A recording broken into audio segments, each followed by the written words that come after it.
It was a Sunday evening when I came home to find my life's work destroyed. I had been gone for just 48 hours, off on a fishing trip with my brother, thinking about nothing more than catching some bass and relaxing. But when I turned down the gravel driveway and saw the sky stretched out where my greenhouse should have been, something inside me snapped. 15 years gone. It was just dirt now, with twisted metal and shattered glass scattered like the remnants of some bad dream. And the worst part, it wasn't the destruction, the lost crops, or even the money. No, the worst part was the note they left behind, like they were doing me a favor. I lived just outside Marston Ridge, an hour north of Austin. My family's land, 128 acres of stubborn Texas soil that my grandfather had bought when he came back from Vietnam. It's not glamorous land. There's no glitzy shopping malls, no fancy streetlights or swimming pools. It's just honest land. I raise vegetables, grow hay, and sometimes lease part of it for cattle. It's always been enough. 16 years ago, Claire, my wife, and I built that greenhouse. We didn't hire any contractors.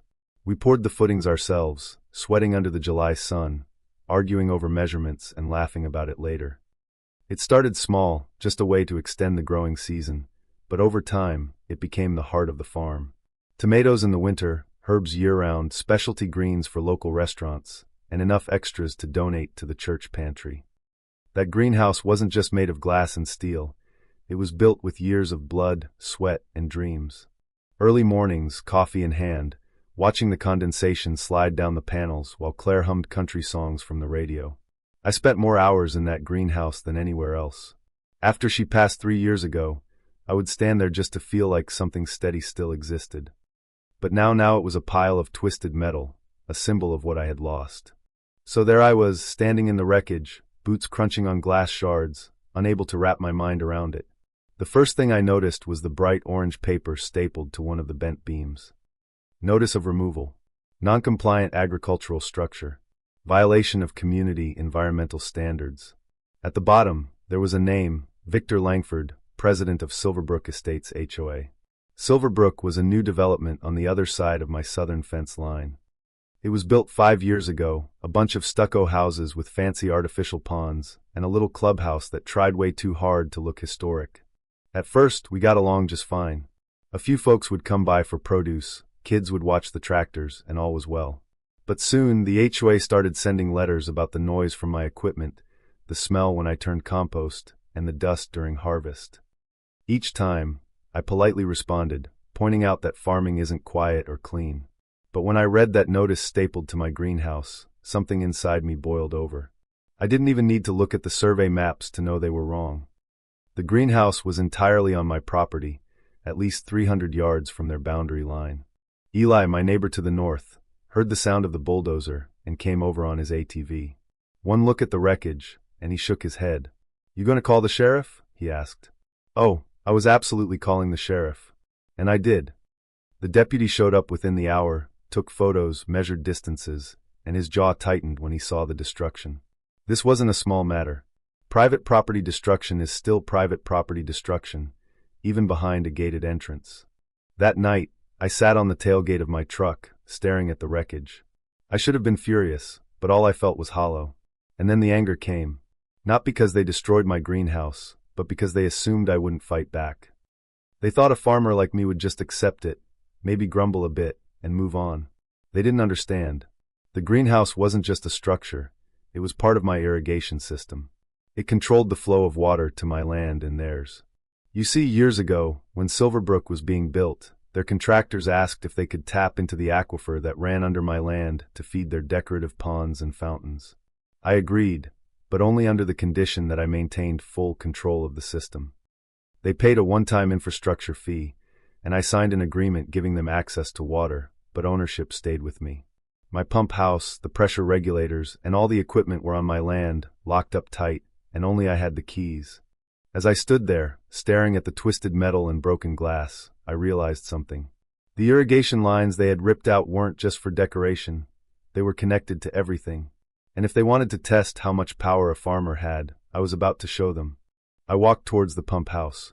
The building was squat, unimpressive, but it was the heart of everything that grew on my land, and everything that kept Silverbrook green.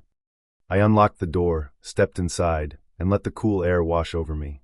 The The steady hum of the pump was a comfort, a rhythm I'd known my whole life. I stood there for a moment, thinking about Claire, the greenhouse, and the crops I'd lost. I reached for the valve that controlled the water flow to Silverbrook. I didn't slam it shut. I turned it slowly, deliberately, watching the gauge dip and settle at 0. Their fountains went dry. Their lawns, once lush and green, started to wither.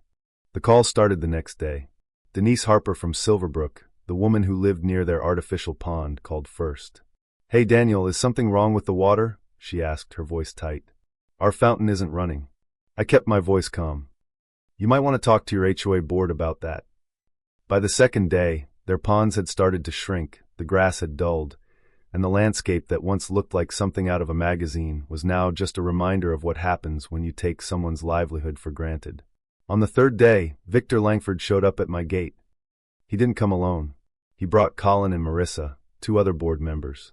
"Turn the water back on," Victor said, like he was ordering room service. I raised an eyebrow. "That's not how this works." He tried to spin it, but I wasn't backing down. They had sent a bulldozer onto my land, destroyed my property, and violated our agreement. They had no leg to stand on. Victor eventually asked, "What do you want?" I looked him in the eye. "Accountability." They didn't like it, but they left. The next few days were a waiting game. Silverbrook was running out of water, their lawns turning brown, their ponds drying up. The local news picked up the story, and suddenly the world was watching. By day 6, Victor called me again. He was ready to talk, and he knew I had all the leverage. He accepted my terms. The greenhouse would be rebuilt, bigger and better than before, and they would compensate me for my losses. The new greenhouse went up fast. It was twice the size, stronger, and more resilient.